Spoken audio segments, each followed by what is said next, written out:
Bonjour à tous, alors on fait une vidéo qui sera peut-être un peu longue aujourd'hui, mais parce que pour moi c'est très important.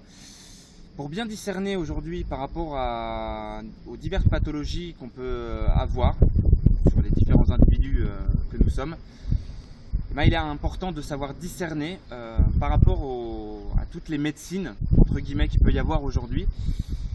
Je pense que c'est important déjà de connaître bien, de bien définir les médecines, ce qu'elles sont et ce qu'elles ne sont pas. Et ensuite, par rapport aux pathologies qu'on peut avoir, on va globaliser quelques pathologies et on va essayer de voir un peu vers quelle médecine il vaudrait mieux se diriger par rapport à la pathologie qu'on a. Voilà. Parce qu'aujourd'hui, on est juste alerté parce qu'on voit bien que notre mode de vie ne fonctionne pas idéalement pour notre santé, voire pas du tout en fait. Et donc on est prêt à faire tout un tas de choses, changer de bol alimentaire, aller vers un régime crudivore ou tout un tas de choses, peu importe. Mais on est plus ou moins perdu. Donc voilà, je fais une petite vidéo pour revenir sur ce qu'est l'hygiénisme, la naturopathie, la médecine moderne, l'ostéopathie et la médecine ayurvédique et la médecine chinoise. Donc voilà, je vais décrire déjà dans un premier temps ce que sont ces différentes approches de la santé. Donc l'hygiénisme, c'est une médecine totalement holistique qui traite vraiment le terrain et on les différencie des autres médecines parce qu'elle n'a que pour vertu celle du corps. Elle a une confiance totale dans les vertus du corps humain et dans sa capacité totale et unique à se régénérer. Voilà. Donc l'hygiénisme va juste parler des lois naturelles et des fonctionnements du corps humain, de ses besoins physiologiques et biologiques, et de faire avec les fonctions vitales de l'organisme. Et de n'utiliser aucune purge, aucun traitement, qu'il soit à base de plantes ou que ce soit des médicaments. Il utilise juste les principes de la nature. Voilà. La naturopathie, quant à elle, c'est aussi une médecine holistique qui traite le terrain et qui va souvent, qui a pour but de chercher la cause de la cause de la cause, mais qui, à l'inverse de l'hygiénisme, ce qui la différencie totalement de l'hygiénisme, c'est que cette médecine va utiliser justement des remèdes, les remèdes naturels, bien sûr, pas des remèdes comme dans la médecine moderne aujourd'hui, mais elle va utiliser des remèdes à base de plantes ou des purges ou des lavements pour aider le corps à nettoyer.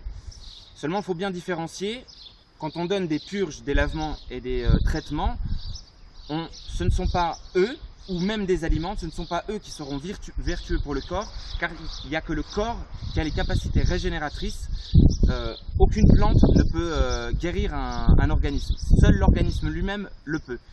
Il va puiser dans les plantes et dans les aliments des briques de construction qui vont lui permettre de se régénérer. Mais en aucun cas, ces briques de construction régénèrent le corps.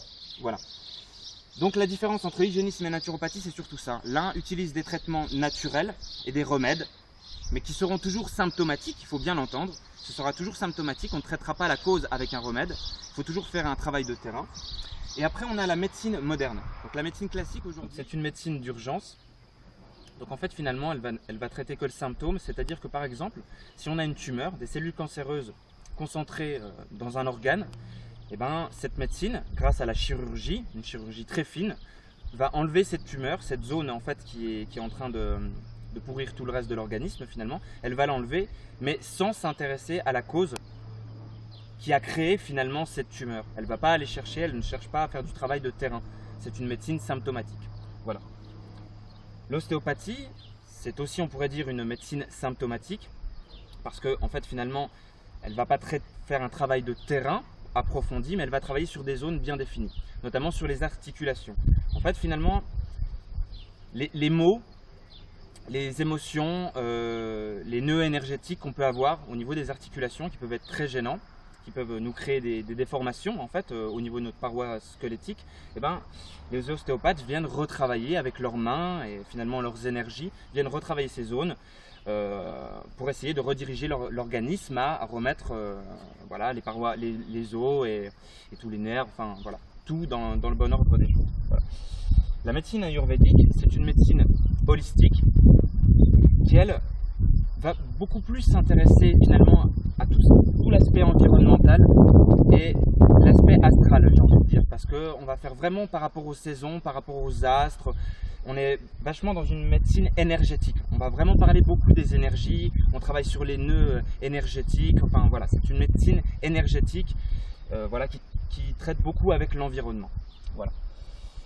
Donc voilà pour la présentation finalement de diverses, il y en a bien d'autres, mais bon, pour les plus globaux d'entre eux, ce sont ceux-là. Voilà. Après, je voudrais qu'on définisse finalement par rapport à certaines pathologies qu'on peut avoir, eh ben, où est-ce qu'on peut vraiment se diriger? Parce qu'aujourd'hui, on va un peu tout et n'importe, enfin, on va un peu n'importe où à la volée et on ne se rend pas bien compte de finalement ce qu'on a. Et voilà, il y a des choses, par exemple, qui ne demandent pas d'urgence. On n'aurait pas besoin d'aller vraiment à la médecine. Si on n'a pas vraiment une tumeur de fou, il n'y a pas besoin d'aller à la médecine moderne. Donc pour ça, j'ai choisi de choisir quatre grands sphères. Donc les scolioses, les rhumatismes, les problèmes osseux en gros, les maladies de Crohn, tout ce qui va être lié à les constipation ou l'obésité, hein, les problèmes intestinaux, de constipation, de congestion. Les cancers, donc là c'est vraiment quand ça devient lourd, quand il y a vraiment toutes les cellules qui sont en train de dégénérer, qui sont en train de mourir, donc ça fait des tumeurs, des cellules cancéreuses. Donc voilà, les maladies très lourdes. Et tout ce qui va être plus ou moins bénin, entre guillemets, comme ce sont les grippes, l'angine, l'acné, les brûlures d'estomac, etc., etc. Et une partie aussi sur les intestins et les émotions, qu'on verra après. Bah, par exemple, quand on a une scoliose, donc j'ai des stylos de couleur attitrés, hein, comme ça on va bien se repérer. Ah oui, je suis malin. Bon, bref. Et du coup, donc, si on a une scoliose, c'est-à-dire que là il y a une déformation de la colonne vertébrale particulièrement, ou des rhumatismes, des problèmes osseux, et bien là, tout d'abord, bon, en fait non. Je vais d'abord réexpliquer tout à fait quelque chose, c'est par rapport à l'hygiénisme. Moi je pense totalement que la base des bases, de toute façon, il faut toujours s'en référer à l'hygiénisme parce que l'hygiénisme se réfère aux besoins vitaux de l'organisme et ce sont les mêmes besoins qui ont permis de créer la vie qui permettent son maintien et sa bonne santé. Donc, si on respecte tout simplement, ça a l'air aussi simple que ça, mais si on respecte tout simplement les lois physiologiques, si on respecte les lois naturelles, on n'a aucun problème. Voilà. Donc la base, c'est vraiment l'hygiénisme. Pour ceux qui ne connaissent pas encore réellement l'hygiénisme, je vous invite à aller lire des personnes comme Shelton ou comme Mosseri et plein d'autres hygiénistes, mais allez voir déjà ces personnes et renseignez-vous sur ce qu'est réellement l'hygiénisme et l'hygiène naturelle. Voilà. Donc toutes les bases, pour moi toutes les maladies à chaque fois, elles auront comme base forcément, directement, un lien avec l'hygiénisme. Il faut s'intéresser et il faut être hygiéniste avec soi-même. Ça c'est important. Ce sera la première base pour chaque maladie. Voilà. Pour ce qui est de la scoliose et des rhumatismes, donc voilà, là ce sont des problèmes tellement particuliers qu'aucune médecine spécialiste, bien qu'il n'y ait pas de spécialité, n'a réussi vraiment à régler. Pourquoi? Parce qu'on ne change pas les causes du déséquilibre. Si on change toutes les causes du déséquilibre, on peut largement donner les chances à l'organisme pour qu'il fasse le boulot. Car c'est l'organisme qui fera le boulot, c'est pas quelqu'un d'autre ou l'intervention d'une autre plante, comme je le disais tout à l'heure. Donc voilà. Donc le mieux, qu'est-ce qu'on a à faire quand on a ça? C'est de vivre mieux, adopter une meilleure alimentation, un meilleur environnement, une meilleure respiration, un meilleur repos, un meilleur rapport en eau, et voilà, et arrêter le maximum des obstructions. Donc c'est la meilleure des choses à faire, donc se diriger vers l'hygiénisme déjà. Après, si on n'a vraiment aucun résultat et qu'on a pris tous les principes de la nature et qu'on n'a vraiment aucun résultat, là on peut aller se diriger vers l'ostéopathie, qui pourra fortement aider, tout en faisant un travail de terrain avec l'hygiénisme, aider à la réparation de la scoliose et à la régénération. Voilà, pareil pour les rhumatismes et tous les problèmes osseux finalement. Voilà, voilà pour ce qui est de la scoliose, des rhumatismes. Pour les maladies de Crohn, pour tout ce qui va être lié aux intestins, les lourdes constipations, les lourdes congestions, la lourde toxémie qui peut y avoir liée aux intestins, et bien là, ça va dépendre encore une fois du degré. C'est-à-dire que pour la maladie de Crohn, là c'est quand même un stade vraiment avancé. Donc là il y a vraiment une inflammation énorme de l'intestin. Les muqueuses sont terriblement enflammées. Il y a une auto-intoxication qui se fait partout dans le corps. C'est vraiment très dangereux. Donc pour ça, toujours la même base. On revient à l'hygiénisme. Donc voilà, pour traiter véritablement le terrain avec les lois naturelles. Et si vraiment c'est dangereux, mais voire moi je pourrais conseiller, si vraiment en plus on est dans la peur et compagnie, et qu'on n'a pas connaissance de ses émotions, la partie qu'on verra après, et bien dans ce cas-là, la naturopathie va pouvoir aider.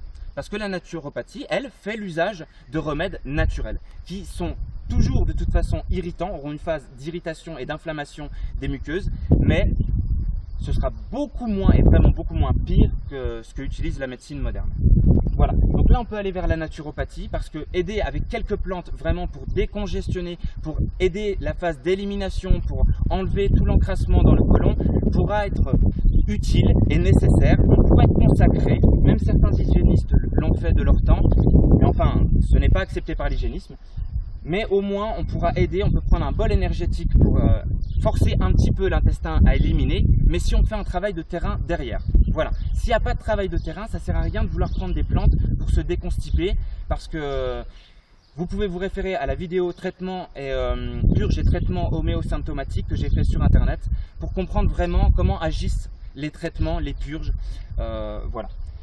Donc si vraiment on est dans la maladie de Crohn, une grosse maladie, on peut aller là dans la naturopathie. Si par contre c'est une petite constipation, c'est pas très lourd, mais par contre on a des problèmes d'eczéma, des problèmes de maladies de peau qui sont finalement liés aux intestins parce qu'ils ne peuvent plus remplir leur fonction, donc on passe par un autre émonctoire qui sera la peau, hein, donc on élimine des toxines, toujours, c'est les boutons finalement. Et bien là, on peut largement passer que par l'hygiénisme. On n'a pas forcément besoin de prendre des plantes. Tout ça peut être totalement corrigé en respectant les lois naturelles, en respectant la digestion et en respectant les lois naturelles. Voilà, bon, comme ça je fais plus simple parce que sinon je vais m'éparpiller. Voilà, quand c'est léger, voilà, et puis si on le ressent, si on sent qu'on n'a pas besoin de quelque chose de symptomatique, il n'y a pas forcément besoin d'aller voir la naturopathie. Tant bien que même qu'il y a quand même des naturopathes qui prennent aussi en compte l'hygiénisme, qui sont des hygiénistes naturopathes. Donc eux vont faire les deux en même temps. Mais attention, beaucoup de naturopathes aussi usent beaucoup de plantes. Parce que c'est une médecine quand même rapide. On consulte très rapidement. Hein, ce qui pourrait différencier, je reviens tout vite, c'est une médecine rapide. En 1h30, 2 heures de consultation, il faut avoir un peu tout compris de l'individu et il faut lui donner les meilleures réponses le plus rapidement possible. Parce que c'est vrai, aujourd'hui on est pressé, il y a un tas de cas qui nous arrivent de plus en plus. Et voilà. L'hygiénisme, surtout je vais parler des vrais hygiénismes comme l'était Shelton, font des suivis de A à Z jusqu'à qu'il y ait une convalescence totale. C'est-à-dire qu'il y a des suivis même à domicile. C'est-à-dire que là on va s'intéresser à tout, enfin, au passé de la personne, mais à vraiment tout, sur tous les points. On passe du temps avec la personne, on la soutient moralement, physiquement. C'est vraiment jusqu'au bout. Hein. Pour ça, il faut se référer à Hippocrate. Voilà, par exemple. Donc voilà, c'est pour bien différencier. Voilà. Quand on arrive dans des grosses, très lourdes maladies, des cancers, on recommence toujours la même chose, hygiénisme. Toujours la même chose. Ah pardon, j'ai pas pris le stylo rouge là. Bon allez, je prends 2 minutes, hop, tac. Comme ça après sur le plan on verra bien. Hein. Donc les cancers, toujours pareil, hein, toutes les maladies, hygiénisme. Pour traiter la base. Maintenant quand c'est vraiment, ça va vraiment très loin, et qu'on est vraiment dans un stade vraiment avancé, et après surtout si on est vraiment dans la peur aussi, là il faut aller voir la médecine moderne, tout en faisant un travail de terrain en hygiénisme, donc avec un suivi avec un vrai hygiéniste ou un naturopathe, ou en ayant étudié au préalable l'hygiénisme et la naturopathie. Et aussi la naturopathie, parce que là, l'usage aussi de plantes, c'est-à-dire quand on est il n'y a plus beaucoup de temps, là, on peut prendre des traitements naturels, là, il n'y a pas de souci, quoi. Si on peut aider, on peut aider, mais on ne fera qu'aider, ce ne sera toujours pas les plantes qui vont guérir, mais voilà. Donc là, mais l'importance, là, on peut aller en médecine moderne. S'il y a vraiment une grosse tumeur à un moment donné, je veux dire, il se peut que même si on fait un jeûne, ce ne sera pas possible. L'organisme n'aura plus la puissance énergétique et n'aura plus l'énergie vitale pour traiter la tumeur et éradiquer le problème et sauver la vie de la personne. Enfin, sauver son organisme, je veux dire. Ce sera peut-être plus possible. Donc là, il vaut mieux quand même aller en médecine d'urgence. Moi, je ne peux pas conseiller de ne rien faire du tout. Non, il faut aller voir la médecine d'urgence tout en étant accompagné par un naturopathe ou un hygiéniste. Voilà. Et quand on a des petites grippes, des petites angines, des petits maux, des petits trucs comme ça, assez bénins, j'ai envie de dire, on va pas crever du jour au lendemain, bah là, franchement, c'est pas la peine d'aller, c'est mon conseil, hein, il n'en tient qu'à moi-même. Vous faites ce que vous voulez, moi je ne fais que donner des conseils, vous faites ce que vous voulez. Mais franchement, pour ça, il n'y a besoin de rien. Là, il suffit juste d'arrêter les obstructions qui ont créé tout le mucus dans l'organisme, qui fait qu'après, on doit éliminer, on a des grosses crises d'élimination qui sont grippe et angine et compagnie. Et pour les grippes et les angines, là, il n'y a vraiment pas besoin d'aller prendre... Alors, pas besoin d'aller à la médecine moderne, ça sert à rien du tout d'aller prendre des traitements chimiques complètement symptomatiques quand on a que des petits trucs là, parce que sinon on va tuer notre immunité, on va tuer notre système biologique, on va tuer nos bactéries, notre système immunitaire, notre grand défenseur, on va le tuer parce que ce sont des molécules toxiques et donc on va l'affaiblir, notre organisme, si on fait ça. L'usage de plantes, c'est pas qu'on va le tuer là au sens propre du terme comme dans la médecine moderne, mais bon, ça ne sert pas à grand chose parce que ça reste symptomatique. Là, si on ne fait que vivre dans le respect des lois naturelles et que on va vers l'hygiénisme donc, et bien là, alors là c'est le vert, et bien là on a toutes les chances, et si on vit une vie hygiéniste, c'est-à-dire vivre dans le respect des lois naturelles, on n'aura plus jamais, si on en est à là et qu'on fait véritablement ceci, nous n'aurons plus jamais ceci, mais ni cela, mais ni cela, mais ni cela.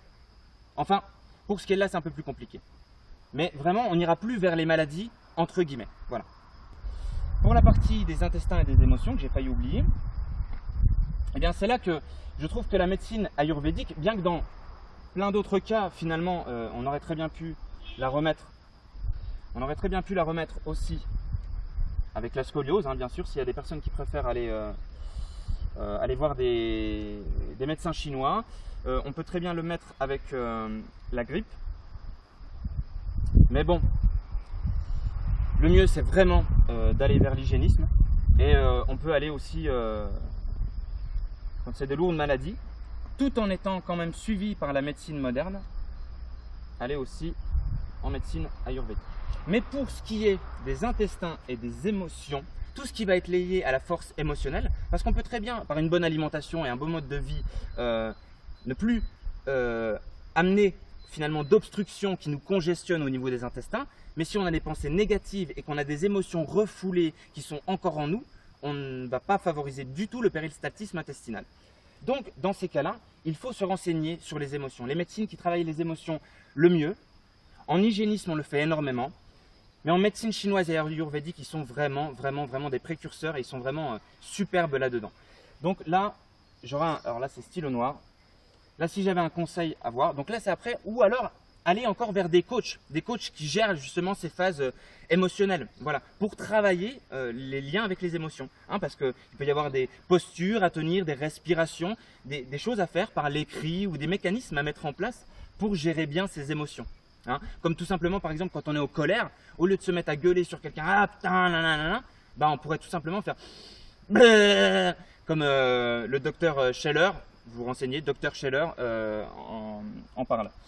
Voilà, mais sinon, ben, médecine chinoise, tout en étant accompagné, encore une fois, de l'hygiénisme, sera pour moi la meilleure façon de procéder. Voilà, donc c'était une petite vidéo qui j'espère aura été assez exhaustive parce que je la voulais assez compréhensible pour qu'on finalement après, avec cette vidéo, on puisse être autonome et savoir au moins discerner par rapport à la pathologie, par rapport aux symptômes qu'on a, par rapport à notre terrain, vers où on peut réellement se diriger. Et puis pour connaître un petit peu, savoir différencier les différentes médecines qu'on peut connaître, médecine douce ou médecine d'urgence, médecine symptomatique, allopathique, qu'on peut connaître aujourd'hui. Voilà, et ben je vous souhaite à tous une bonne fin de journée parce que c'est la fin de journée, il doit être environ 5 heures. Et je vous envoie tout mon amour et je vous dis à bientôt pour de prochaines vidéos. Bye bye!